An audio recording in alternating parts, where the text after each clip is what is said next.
और आइए शुरू करते हैं न्यूज पथ पर सफर। सबसे पहले आपको दिखाते हैं ऐसी तस्वीरें जिनका जिक्र सरे रहा है। ये तस्वीरें सुर्खियों में भी है और सोशल मीडिया पर भी है। इनसे आपका बाखबर होना बेहद जरूरी है, क्योंकि चौराहे पर इन्हीं की चर्चा है। उत्तराखंड के केदारनाथ में देव डोलियों का जोरदार स्वागत किया गया। दरअसल ये डोलियां बाबा केदार के दर्शन के लिए पहुंची थीं। इनमें उत्तरकाशी के बड़कोट से बाबा बौखनाथ और भगवान रुद्रेश्वर महादेव की डोली शामिल रही।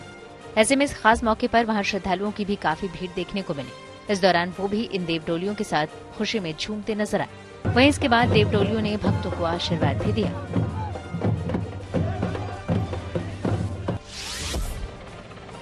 अमरनाथ गुफा के पास भारतीय वायुसेना के Mi-17V5 हेलीकॉप्टर ने पंचतरणी हेलीपैड से एक निजी कंपनी के खराब हेलीकॉप्टर को एयरलिफ्ट कर लिया। इस ऑपरेशन से जुड़ी तस्वीरें भी सामने आई। ये अपने आप में एक अलग तरह का अनुभव था। समुद्र तल से 11,500 फीट की ऊंचाई पर वायुसेना का ये मुश्किल मिशन जरूर था, लेकिन इसे सफलता से अंजाम दिया गया। जो हेलीकॉप्टर खराब हुआ वो अमरनाथ यात्रा में शामिल था। इस वजह से कुछ समय के लिए हेलीपैड पर आवाजाही रोकनी पड़ी, लेकिन जैसे ही इसे एयरलिफ्ट किया गया तो हेलीपैड से फिर उड़ानें शुरू हो गयी। महाराष्ट्र के चंद्रपुर में ताड़ोबा के जंगलों में एक पेड़ से पानी की तेज धार निकलने का वीडियो सोशल मीडिया पर वायरल हो गया। कुछ लोग इसे चमत्कार से जोड़कर देख रहे हैं, लेकिन वन विभाग के अधिकारियों ने बताया कि ये पेड़ एन प्रजाति का है, जिसे टर्मिनालिया टोमटोसा भी कहा जाता है। इस पेड़ में गर्मी के दिनों में पानी जमा करने की क्षमता ज्यादा रहती है। आमतौर पर पेड़ के तने से पानी रिसता है, लेकिन इस पेड़ से पानी की धार नल जैसे निकल रही है, इसलिए लोग हैरानी जता रहे हैं। पर पर्यावरण विशेषज्ञों के मुताबिक कई पेड़ों को ट्यूमर होता है, जो कि एक तरह का बैक्टीरियल रोग है। पर इस ट्यूमर को काटने से पेड़ के अंदर से तेज पानी बहने लगता है। इस तरह की स्थिति 8 से 10 दिनों तक रहती है।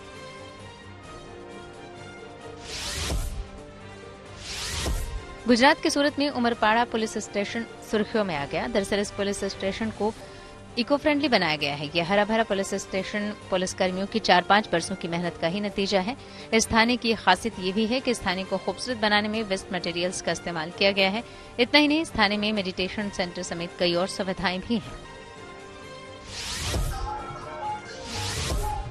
बिहार के मोतिहारी में कुछ लोगों ने बारिश नहीं होने और अकाल की स्थिति में बजरंगबली की शरण ली। इसके लिए उन्होंने सामूहिक हनुमान आराधना की। लोगों को उम्मीद है कि हनुमान जी उनकी फरियाद जरूर सुनेंगे और यहाँ के किसानों, फसलों और आम लोगों की इस उमस भरी गर्मी से राहत मिलेगी। मोतिहारी जिले में औसत से भी काफी कम बारिश हुई है। वहीं यहाँ के पुजारियों का भी कहना है कि जब जब उन्होंने किसी संकट में हनुमान जी को याद किया, तब तब उन्होंने निराश नहीं किया। ऐसे में इस बार भी उन्हें हनुमान जी की कृपा जरूर मिलेगी। जिंदगी का सफर सुहाना हो, इसके लिए सावधान रहना जरूरी है। रोजमर्रा की आपाधापी में कुछ देर बैठकर सोचना समझना भी जरूरी है कि आपके आसपास क्या हो रहा है और जो कुछ हो रहा है उससे हमारी जिंदगी, हमारा परिवार कैसे प्रभावित हो सकता है। इसलिए हॉर्न बजाकर बाखबर करने वाली खबर जरूरी होती है। और आज की ये खबर फिटनेस के लिए खास डाइट फॉलो करने के एक नए चलन और उसके साइड इफेक्ट से जुड़ी है। सोशल मीडिया पर वीगन डाइट यानी कि कच्चे शाकाहारी खाने की खूब चर्चा होती है। इसमें डेयरी प्रोडक्ट्स जैसे कि दूध और नॉनवेज का इस्तेमाल नहीं होता है। वेट कंट्रोल करने में इसको कारगर बताया जाता है। यकीनन इसके फायदे हैं, लेकिन पिछले दिनों वीगन फूड फॉलो करने वाली एक फूड इन्फ्लुएंसर की मौत होने के बाद कुछ सवाल उठे हैं। ये समझना जरूरी है कि ऐसी किसी भी डाइट को बगैर सोचे समझे फॉलो करना ठीक नहीं, और इसलिए इस मामले में हॉर्न बजाना जरूरी है।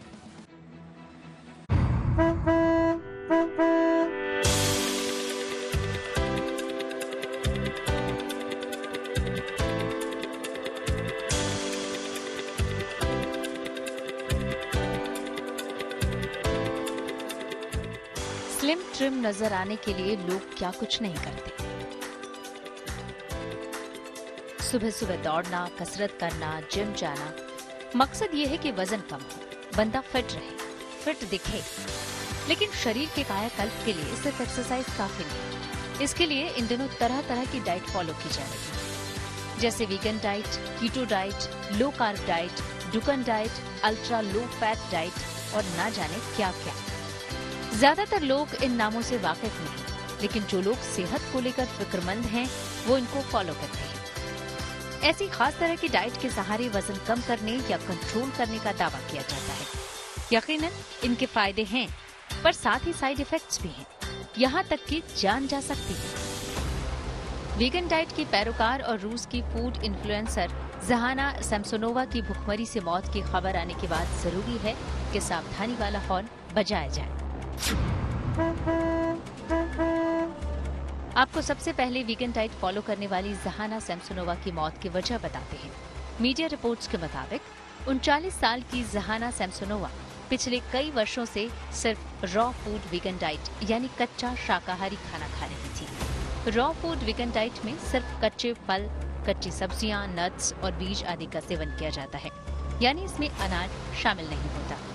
सोशल मीडिया प्लेटफॉर्म पर सैमसोनोवा अपने फैंस को भी रॉ वीगन डाइट के फायदों के बारे में बताती रहती थी। रिपोर्ट के मुताबिक वीगन रॉ फूड डाइट की वजह से सैमसोनोवा का शरीर कमजोर हो गया था। वो भुखमरी का शिकार हो गई और इसी वजह से उनकी मौत हो गई। सैमसोनोवा फेसबुक और इंस्टाग्राम पर मशहूर थी। बताया जा रहा है कि वो 4-5 सालों से सिर्फ फलों से बनने वाली स्मूदी या जूस और सूरजमुखी के बीज का सेवन कर रही थी। दोस्तों के मुताबिक लंबे समय से वीगन डाइट फॉलो करने से उनका शरीर बेहद कमजोर हो गया था। वो श्रीलंका के दौरे पर थी, जहां उनकी तबीयत खराब होने लगी। डॉक्टर ने बचाने की काफी कोशिश की, लेकिन बचा नहीं सके। यहाँ समझना जरूरी है कि ऐसा क्यों हुआ। एक स्टडी के मुताबिक वीगन डाइट की वजह से शरीर में प्रोटीन और फैट की कमी हो सकती है। इसकी वजह से मसल्स में कमजोरी आती है और ब्लड सर्कुलेशन सही तरह से नहीं होता। साथ ही विटामिन B12 की कमी हो सकती है, जिसके चलते ब्लड सेल्स की संख्या कम हो सकती है। जानकार मानते हैं कि वीगन डाइट की वजह से शरीर में कैल्शियम और विटामिन D की कमी भी हो सकती है, जिससे हड्डियों को नुकसान हो सकता है। मुमकिन है कि इसी वजह से सैमसोनोवा का शरीर बेहद कमजोर हो गया, लेकिन निश्चित तौर पर समस्या वीगन डाइट से नहीं है।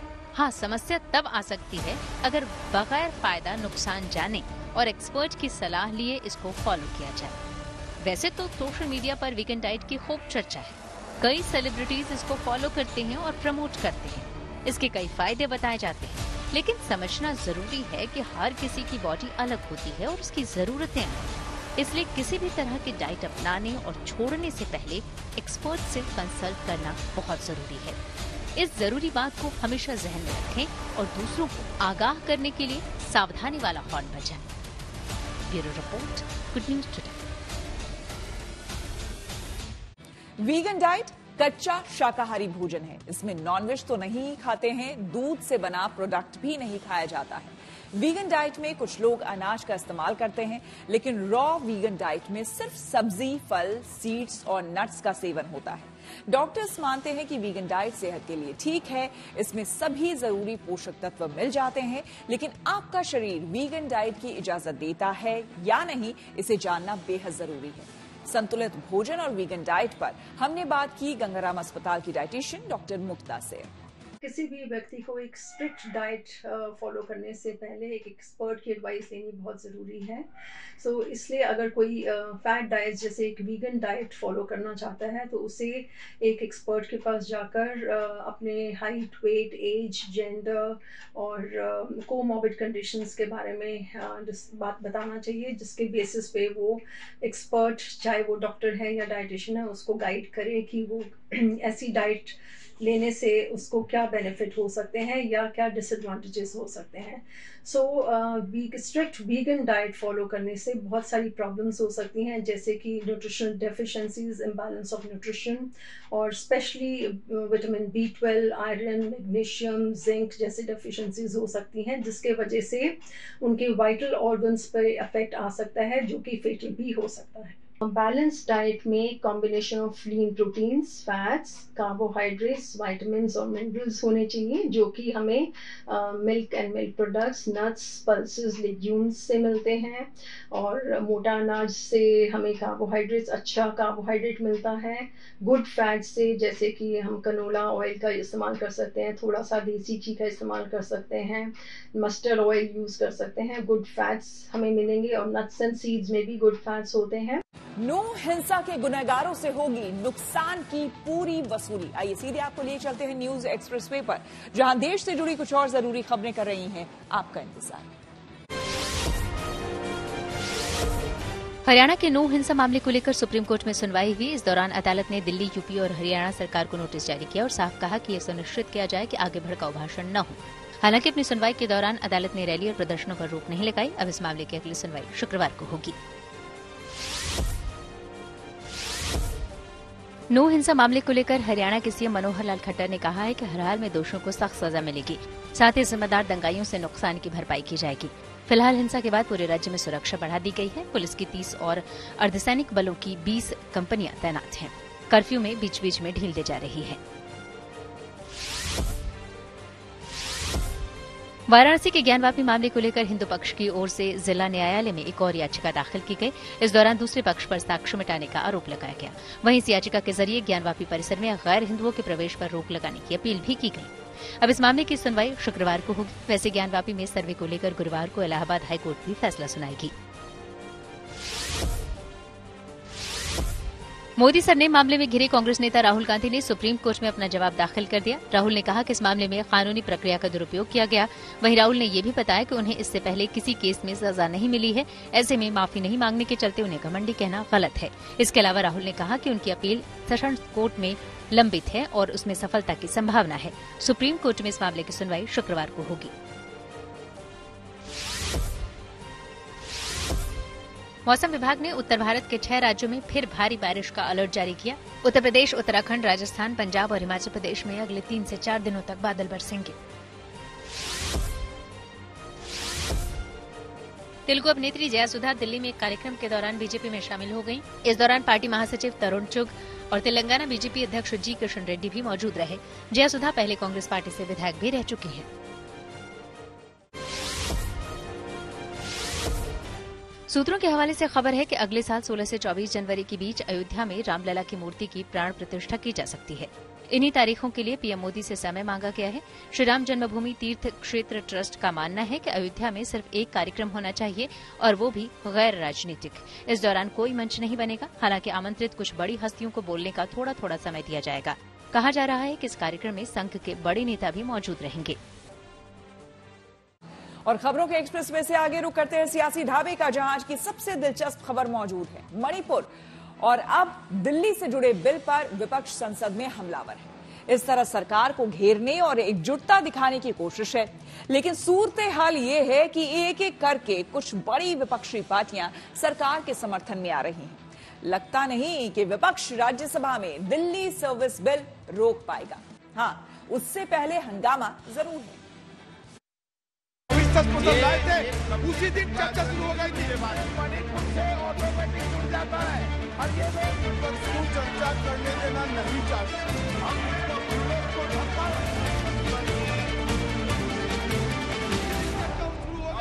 होते होते हालात ये हो गए कि स्पीकर ने लोकसभा में ही आने का फैसला कर लिया।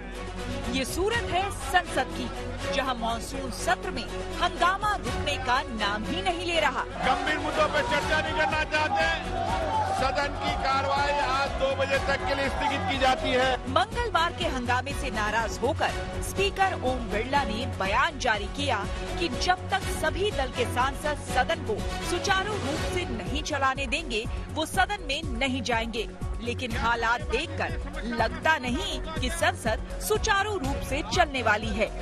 मणिपुर के मुद्दे पर घमासान पहले से है। इसके बाद दिल्ली में पोस्टिंग और ट्रांसफर वाले बिल को लेकर भी टकराव है। विपक्ष का सवाल है कि अविश्वास मत से पहले किसी दूसरे बिल पर बहस और मतदान क्यों? बिल है, सब्सटेंटिव पॉलिसी नहीं है। और ये जो कॉल एंड सगदर का जो लिखा है कि when a leave of house to the moving of a motion has been granted, no substantive motion on policy matter is to be brought before the house by the government till the motion of no confidence has been disposed of. Okay. Motion of disconfidence has not been disposed of. This is a substantive policy. It is illegal. Parliament is fully competent to pass this bill. If they want to talk on the merit, let them discuss when there is a consideration and passing, sir. Rajya Sabha की तस्वीर भी कुछ अलग नहीं। मणिपुर के हालात पर लंबी बहस और सदन में प्रधानमंत्री के बयान की मांग पर विपक्ष अड़ा है। लेकिन सभापति ने बहस के लिए नोटिस भी नामंजूर कर दिए और दो टूक कहा कि प्रधानमंत्री को आदेश नहीं दे सकते।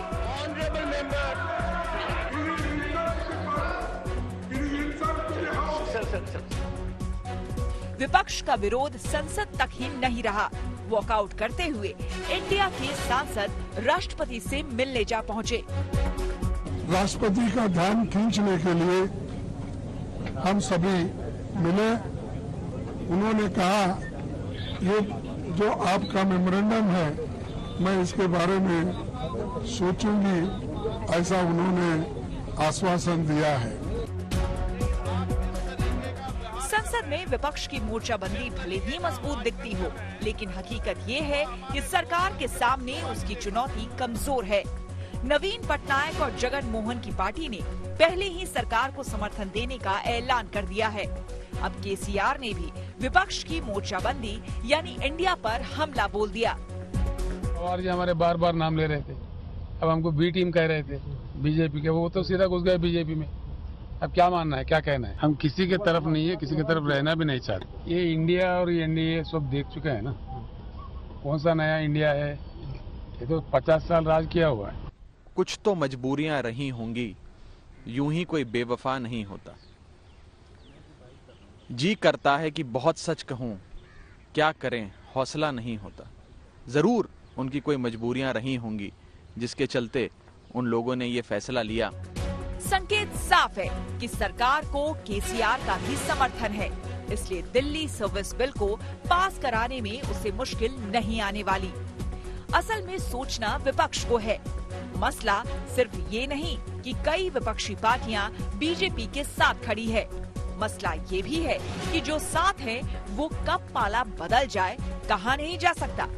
सूत्रों के मुताबिक मना करने के बावजूद पवार ने प्रधानमंत्री मोदी के साथ मंच साझा किया और अब अजीत पवार कह रहे हैं कि चाचा के साथ कोई मनमुटाव नहीं है। कुल मिलाकर विपक्ष शोर शराबे के साथ अपनी एकजुटता को साबित करने में जुटा है, लेकिन इस सियासी गोलबंदी में फाक नजर आती है। Bureau report, good news today. और न्यूज पथ पर आगे है धन बाजार, जहां शेयर बाजार से लेकर कारोबार तक की सभी अहम खबरें होती हैं और इसका सीधा रिश्ता आपकी आमदनी आपकी जेब से होता है। तो तेज रफ्तार खबरों के बीच ये जरूरी खबरें छूट न जाए, इसलिए आपको सीधे लिए चलते हैं धन बाजार। शेयर बाजार में लगातार दूसरे दिन गिरावट रही। सेंसेक्स 677 अंक फिसलकर 65,783 पर बंद हुआ। वहीं निफ्टी 207 अंक नीचे फिसलकर 19,527 पर बंद हुआ। इससे पहले दिन में कारोबार के दौरान सेंसेक्स 1,028 अंक टूटकर 65,432 पर पहुंच गया था। दिल्ली सराफा बाजार में सोने चांदी की कीमत में गिरावट रही। सोना 180 रुपए सस्ता हुआ। दिल्ली में अब 10 ग्राम सोने की कीमत 60,250 रुपए हुई। चांदी की कीमत में भी गिरावट रही। चांदी 400 रुपए सस्ती हुई। दिल्ली में अब 1 किलो चांदी की कीमत 76,700 रुपए हुई। सूत्रों के मुताबिक सरकार गुरुवार को संसद में digital personal data protection bill पेश कर सकती है। कहा जा रहा है कि इस बिल में किसी भी यूजर के निजी डेटा के गलत इस्तेमाल पर बड़े जुर्माने का प्रावधान है। दिल्ली में टमाटर की कीमतें एक बार फिर आसमान छू रही हैं। उपभोक्ता मामलों के मंत्रालय के आंकड़ों के मुताबिक टमाटर की खुदरा कीमत बुधवार को 203 रुपए प्रति किलोग्राम तक पहुंच गई, जबकि मदर डेयरी के सफल स्टोर पर 1 किलो टमाटर 259 रुपए में बेचे गए। टमाटर की आसमान छूती कीमतों के बीच केंद्र सरकार 14 जुलाई से रियायती दरों पर टमाटर बेच रही थी, लेकिन अब टमाटर के प्रमुख उत्पादक क्षेत्रों में भारी बारिश की वजह से टमाटर की सप्लाई में कमी आ गई है। यही वजह है कि एक बार फिर से टमाटर के दाम आसमान छूने लगे हैं। हीरो मोटोकॉर्प ने पिछले महीने लॉन्च हुई हार्ले डेविडसन X440 की कीमत बढ़ा दी है। इसकी कीमत 10,500 रुपए बढ़ाई गई है। कंपनी के मुताबिक ये बढ़ोतरी सभी वेरिएंट पर लागू होगा। हालांकि 3 अगस्त तक इसकी बुकिंग करने वाले कस्टमर्स को पुरानी कीमत पर ही बाइक मिलेगी। लॉन्चिंग के समय इसकी कीमत 2,29,000 रुपए रखी गई थी। हार्ले डेविडसन की ये पहली मेड इन इंडिया बाइक है जिसे हीरो मोटोकॉर्प ने पार्टनरशिप के साथ डेवलप किया है। ये बाइक 3 जुलाई को भारत में लॉन्च हुई थी। और आइए अब रुक करते हैं प्रगति मार्ग का, जहां ऐसी खबरें हैं जो कि देश की तरक्की, प्रगति और लोगों की काबिलियत दिखाती है। मणिपुर में जारी हिंसा के बीच एक पति पत्नी मिसाल बने हैं प्रेम और शांति की। दरअसल ये दोनों अलग अलग समुदाय से होकर भी दोनों समुदायों के कई अनाथ बच्चों का सहारा बने हुए हैं। अच्छी बात यह है कि दोनों समुदायों के बॉर्डर लाइन पर होने के बावजूद इनका अनाथालय किसी भी तरह की हिंसा से बचा हुआ है, क्योंकि दोनों समुदाय के लोग इनके इस पहल का सम्मान करते हैं।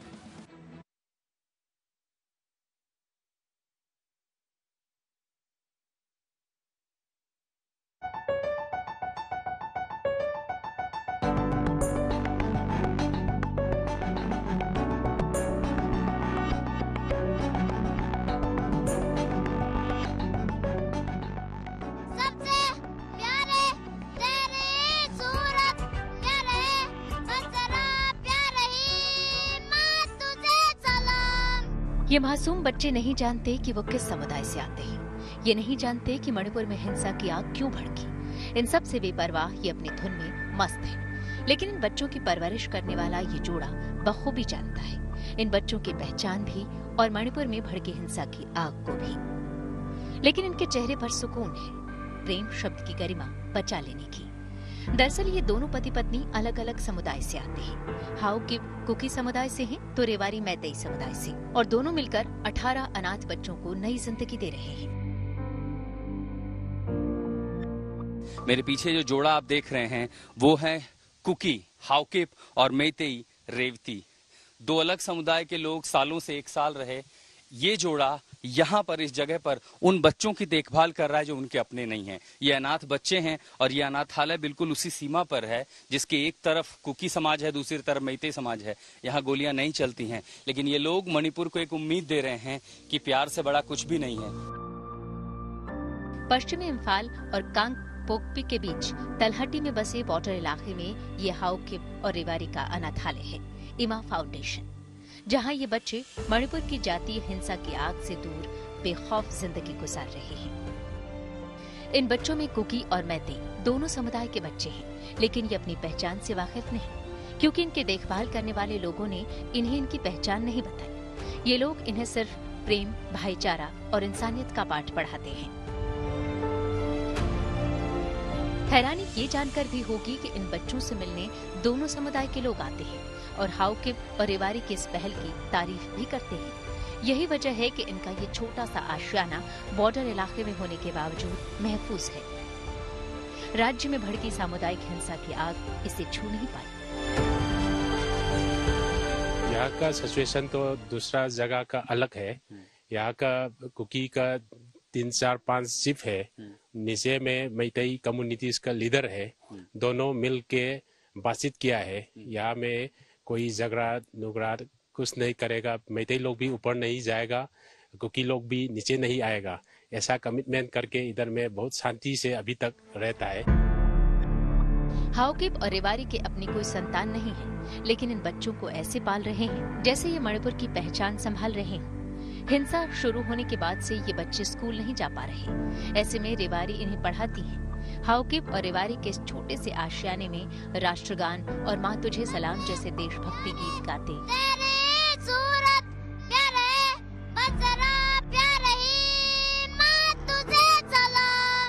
नाचते कूदते बच्चों की ये तस्वीर सुकून देती है। मणिपुर हिंसा के बीच मिसाल बना ये दंपत्ति एक जवाब है उन दंगाइयों के लिए जिनकी वजह से मणिपुर हिंसा की आग में जल रहा है। Ashutosh Mishra, Imphal, good news today. Motorola ने लॉन्च किया एक और स्मार्टफोन। टेक्नोलॉजी से जुड़ी ऐसी ही हर एक जरूरी खबर को जानने समझने के लिए आइए सीधे चलते हैं डिजिटल गली। सैमसंग ने भारत में 1 करोड़ रुपए से ज्यादा कीमत का टेलीविजन लॉन्च किया। इस माइक्रो एलईडी टीवी की स्क्रीन 110 इंच की है। वहीं इस अल्ट्रा प्रीमियम टीवी की सही कीमत 1,14,99,000 रुपए है और इसे कुछ ही स्टोर से खरीदा जा सकता है। इस तरह से कहें तो इस टीवी की कीमत में मिडिल क्लास के मकान और कार समेत जिंदगी भर के कई सपने पूरे हो सकते हैं। लेकिन सैमसंग ने ये टीवी ग्राहकों के कुछ खास वर्ग को ध्यान में रखते हुए लॉन्च किया है। अब तक इसे दक्षिण कोरिया समेत कुछ खास बाजारों में ही लाया गया था। दावा है कि इसका साउंड सिनेमा हॉल जैसा माहौल पैदा करती है।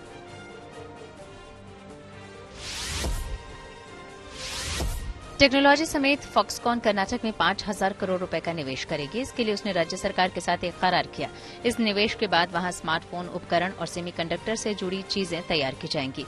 माना जा रहा है कि इस करार से कर्नाटक में 13,000 नौकरियां पैदा होंगी। मोटोरोला ने भारतीय बाजार में कम बजट वाला स्मार्टफोन मोटो G14 लॉन्च कर दिया। इसमें 50 मेगापिक्सल कैमरे के साथ 20 वॉट का टर्बो पावर चार्जिंग सपोर्ट दिया गया है।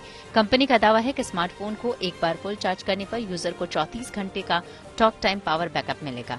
इसे सिंगल वेरिएंट में पेश किया गया है। इसकी कीमत 9,999 है। ई कॉमर्स वेबसाइट फ्लिपकार्ट पर इसकी प्री बुकिंग शुरू हो चुकी है। ये फोन 8 अगस्त से मिलने लगेगा। न्यूज पर और आज के मुद्दे पर लोगों की राय जानते हैं। सोशल अड्डा में आज का मुद्दा बिहार के कोचिंग सेंटर से जुड़ा है।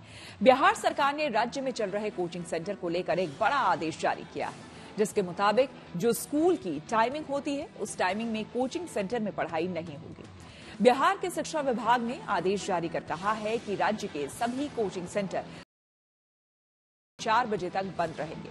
सरकारी आदेश के मुताबिक स्कूल में पढ़ाई के दौरान वाले समय में कोचिंग सेंटर बंद रहेंगे, यानी कि इसके बाद वाले समय में ही चलाए जा सकते हैं। सरकार ने चेतावनी देते हुए कहा है कि अगर इस आदेश का उल्लंघन हुआ तो कोचिंग सेंटर के खिलाफ Bihar state coaching institute act के तहत कड़ी कार्रवाई की जाएगी।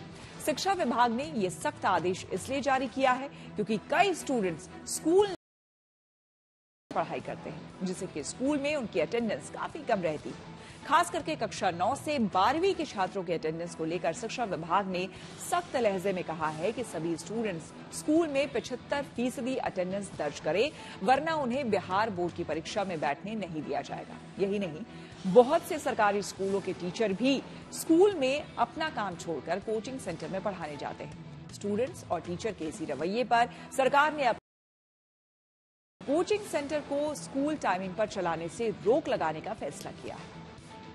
बिहार सरकार का शिक्षा विभाग लगातार खबरों में है और अभी जो ताजा कंट्रोवर्सी हुई, जो ताजा विवाद हुआ, वो इस बात को लेकर है कि कोचिंग संस्थानों में शिक्षण कार्य को 9 बजे से 4 बजे दिन तक स्थगित करने की बात। मुझे ये सही नहीं लगता है क्योंकि अगर 4 बजे के बाद ही सिर्फ इंस्टीट्यूट रहेंगे तो हम लोग को मतलब 8 बजे तक कोचिंग में ही रहना पड़ेगा, तो हम लोग का शायद ही कोई टाइम बचेगा। तो मुझे ये सही नहीं लगता है। मैं इस बात से बिल्कुल सहमत नहीं हूँ क्योंकि जैसे प्रत्युष ने कहा कि अगर 4 बजे तक कोचिंग बंद रहेंगे तो हम कोचिंग लेट से आना जाना होगा और रात में ऑफ कोर्स माँ बाप बाहर रहने को देर तक अलाउ भी नहीं करेंगे, आ जा भी नहीं पाएंगे, पढ़ाई में बहुत दिक्कत आएगी उस चीज़ से। तो मेरे हिसाब से मैं बिल्कुल सहमत नहीं। निगेटिव वे में लेके जाएगा क्योंकि अगर वो टाइम इशू हो रहा है तो 4 बजे के बाद हम लोग उतने 8 बजे तक कोचिंग में पॉसिबल ही नहीं रह पाएगा। फिर हम लोग को घर भी जाना होगा, उसको स्कूल का भी देखना होगा तो और कोचिंग का भी देखना होगा, तो टाइम मैनेजमेंट बहुत इशू हो जाएगा। 4 महीने और बचे हुए, तो इस चीज़ को लेके हम लोग अभी अडेप्ट भी नहीं किए, तो हम लोग का एडेप्टेशन में टाइम लगेगा, तो लॉस होगा फिर हम लोग का ही। ये बहुत गंभीर मामला है क्योंकि अभी आपने बच्चों से भी सुना कि 8 बजे से 4 बजे जब होगा तो जो हमारे प्रोफेशनल्स हैं, ना कि वो गवर्नमेंट टीचर्स के टीचर्स हैं जो यहाँ आके पढ़ा रहे हैं, तो कहीं ना कहीं इससे दिक्कतें बच्चे को होने जा रही है। तो जब प्रोफेशनल्स पढ़ा रहे हैं उनको गवर्नमेंट स्कूल से मतलब ही नहीं है, और ऐसे भी बच्चे यहाँ पे हैं जो मैक्सिमम ड्रॉप लेके तैयारी कर रहे हैं, जो बोर्ड अपना दे चुके हैं। कोई संस्थान ही नहीं चलेगा, लेकिन जो बच्चे ड्रॉपर्स हैं तो एक ऐसा प्रॉपर एक नोटिस आना चाहिए कि भाई जो बच्चे 12th पास कर चुके हैं, जो ड्रॉप लेके प्रिपरेशन कर रहे हैं, आप उनकी क्लासेस 8 से 4 चलाएं, या 2 बजे तक जो भी स्कूल की टाइमिंग है उस बीच आप उनकी क्लासेस चलाएं। 2 बजे के बाद आप जो ड्रॉपर्स नहीं, जो स्कूल गोइंग है, उनका क्लास चलाएं। पब्लिक होर्डिंग पर बिहार से जुड़ी एक बड़ी खबर। बिहार में जातीय जनगणना को हाईकोर्ट से हरी झंडी मिलने के एक दिन बाद ही राज्य सरकार ने एक बड़ा कदम उठाया है। आपको बता दें कि नीतीश सरकार ने बिहार में टीचर्स के लिए चलाए जा रहे सभी ट्रेनिंग प्रोग्राम तुरंत प्रभाव से रोक दिए हैं। State council of educational research and training के डायरेक्टर ने सभी संबंधित विभागों को लेटर जारी कर टीचर्स के ट्रेनिंग प्रोग्राम रोकने को कहा है। ऐसा इसलिए कहा गया है ताकि सभी टीचर्स को जातीय जनगणना का काम जल्द पूरा करने के लिए लगाया जा सके। स्कूल में पढ़ाने वाले टीचर्स के लिए जो भी टीचर्स अभी ट्रेनिंग ले रहे हैं उन्हें भी कास्ट सर्वे यानी कि जाति आधारित गणना में शामिल होने के लिए कहा गया है। नीतीश सरकार ने जून 2022 में जातीय जनगणना की शुरुआत की थी, जिसके खिलाफ कई याचिकाएं कोर्ट में दाखिल की गई। इसके बाद पटना हाईकोर्ट ने 4 मई को बिहार में जारी जातीय जनगणना पर अस्थायी तौर पर रोक लगा दिया था। हालांकि 1 अगस्त को हाईकोर्ट ने जातीय जनगणना के खिलाफ दाखिल सभी याचिकाओं को खारिज करते हुए इसे कानूनी तौर पर वैध करार दिया। जानकारी के मुताबिक जातीय जनगणना का पहला चरण 21 जनवरी को पूरा कर लिया गया था। इस काम में लगभग 15,000 लोगों को शामिल किया गया था, जिन्होंने घर घर जाकर सर्वे किया। राज्य सरकार जातीय जनगणना का काम करवाने पर अपने आपदा कोष से करीब 500 करोड़ रुपए खर्च कर रही है। अमेरिका के पूर्व राष्ट्रपति डोनाल्ड ट्रंप पर एक और आफत आ गई है। आइए सीधे आपको लिए चलते हैं न्यूज एक्सप्रेस पे पर, जहां विदेश से जुड़ी कुछ और जरूरी खबरें कर रही हैं आपका इंतजार।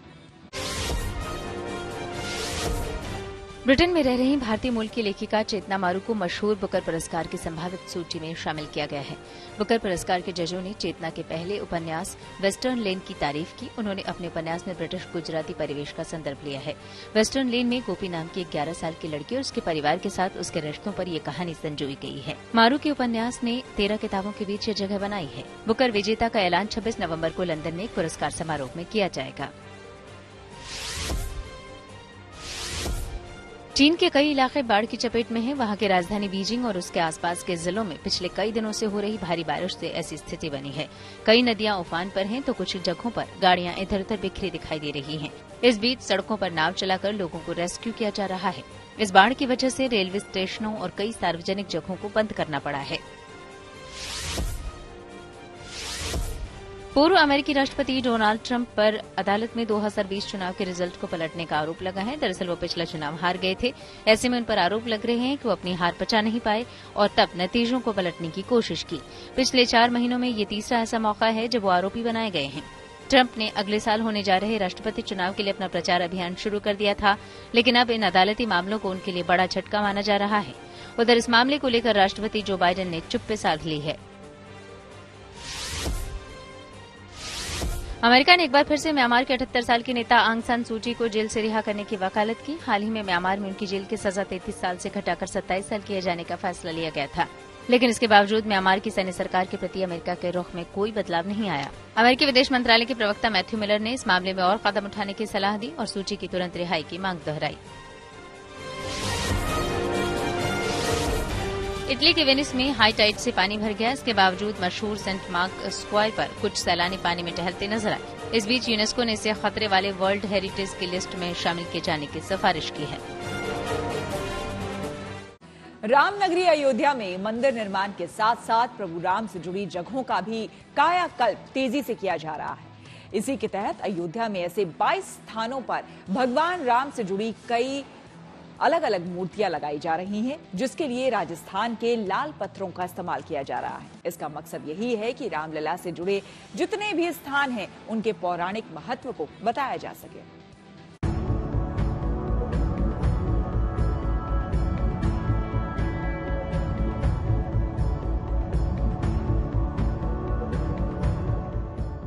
एक तरफ अयोध्या में प्रभु श्री राम का भव्य मंदिर तेजी से आकार ले रहा है, तो वहीं दूसरी तरफ अयोध्या के दूसरे धार्मिक स्थलों का भी कायाकल्प कुछ इस अंदाज में किया जा रहा है। राम श्री राम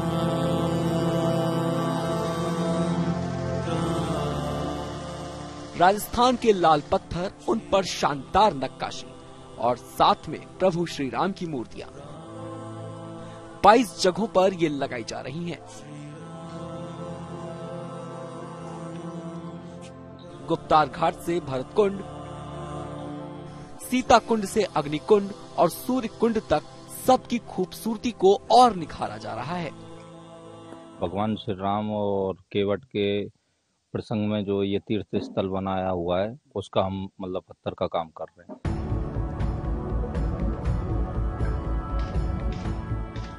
इन तमाम जगहों को सजाने और संवारने के साथ इनके धार्मिक महत्व का वर्णन भी इन शिलालेखों पर किया जा रहा है। साथ ही इन्हें संरक्षित भी किया जा रहा है ताकि देश और दुनिया से आने वाले तीर्थयात्रियों को भी इसके बारे में बताया जा सके। ये हम लोगों ने पूरा एक साइनेज बोर्ड लगाया है और हिस्टोरिकल फैक्ट्स उसमें रखे जाएंगे और जो वहाँ उस स्थान का जो महत्व है उसको उसमें दर्शाया जाएगा और उस अंदर में कुछ मूर्तियाँ भी बनेगी। तो पूरा एक व्यापक है, उसमें म्यूरल पेंटिंग्स भी बनेंगे और उसमें उसके बारे में डिटेल रूप से डिस्क्रिप्शन रहेगा कि क्या ऐतिहासिक के उसमें साक्ष्य रहे हैं और किस तरीके से उसका डेवलपमेंट किया जा रहा है। तो एक पूरी कार्य योजना है कि जो भी हम जो हेरिटेज स्थल हैं, जो पुराने स्थल हैं हमारे, उसको सुरक्षित संरक्षित रखा जाए। राम मंदिर ट्रस्ट के मुताबिक इस साल अक्टूबर तक मंदिर के प्रथम तल का निर्माण कार्य पूरा हो जाएगा और 2024 की मकर संक्रांति तक रामलला की मंदिर के गर्भगृह में प्राण प्रतिष्ठा हो जाएगी। सदा चली आई, प्राण जाए पर वचन न जाई। लिहाजा इस शुभ तारीख को ध्यान में रखते हुए ही अयोध्या नगरी में विकास से जुड़े तमाम काम तेजी से किए जा रहे हैं। चाहे रास्तों को चौड़ा करना हो, चाहे रेलवे स्टेशन और एयरपोर्ट का काम हो या फिर मल्टी लेवल पार्किंग निर्माण हो। कुल मिलाकर काम युद्ध स्तर पर चल रहा है ताकि प्राण प्रतिष्ठा के बाद दर्शन के लिए आने वाले श्रद्धालुओं को अयोध्या का भव्य और सुंदर रूप देखने को मिले। Bureau report, good news today.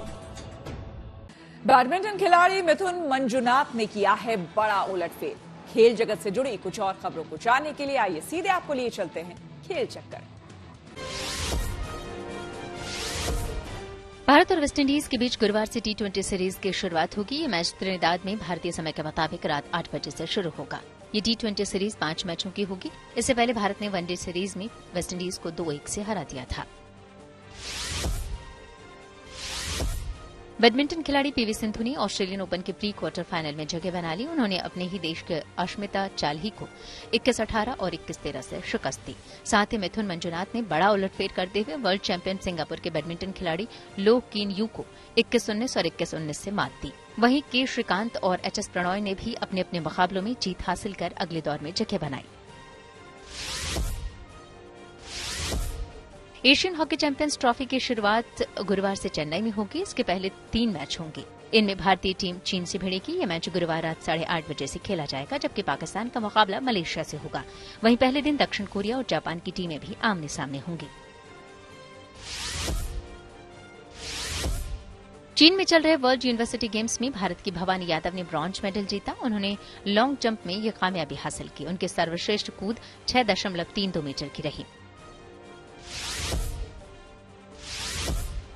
Tennis खिलाड़ी अंकिता रैना ने प्राग ओपन में 3-6, 6-3 और 6-4 से जीत हासिल की। उन्होंने मुकाबले में चेक गणराज्य की बारबोरा स्ट्रेकोवा को शिकस्त दी। अब उनका अगला मैच भी दुनिया के 4थे नंबर की रैंकिंग वाली चेक गणराज्य की लिंडा नोस्कोवा से होगा। तो इसी के साथ न्यूज पथ में मेरे यानी कि श्वेता झा के साथ फिलहाल इतना ही। देश दुनिया की तमाम पॉजिटिव खबरों के लिए आप देखते रहिए गुड न्यूज टुडे।